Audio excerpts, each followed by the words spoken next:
कोई 2 महीने की कानूनी लड़ाई के बाद आखिर वोटबंदी की साजिश पे एक बहुत बड़ा विराम लगा है।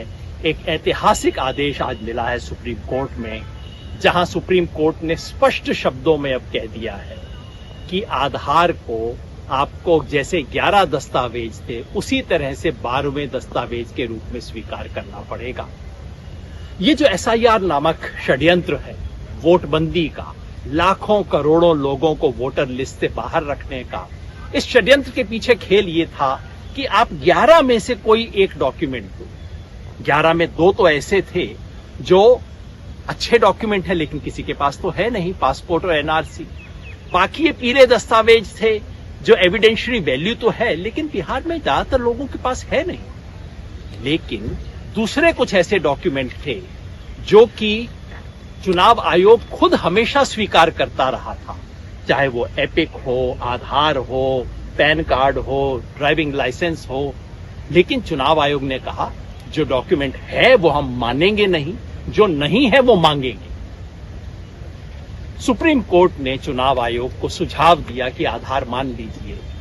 2 बार इशारा किया ऑर्डर में हल्के हल्के, लेकिन चुनाव आयोग नहीं माना।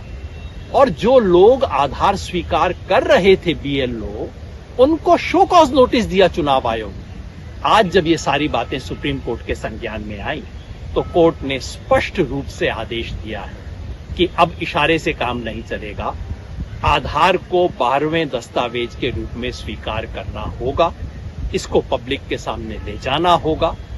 इस एक आदेश से बिहार में लाखों ऐसे लोग हैं जिनके पास इन 11 में से कोई डॉक्यूमेंट नहीं है लेकिन आधार है, उन लोगों का वोटिंग राइट बचा है। सिर्फ बिहार के लिए नहीं, क्योंकि SIR पूरे देश में लागू होगा, इसलिए देश में करोड़ों लोगों के वोटिंग राइट को, मताधिकार को बचाया है चुनाव आयोग ने।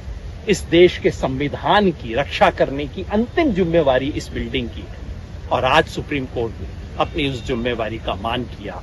धन्यवाद।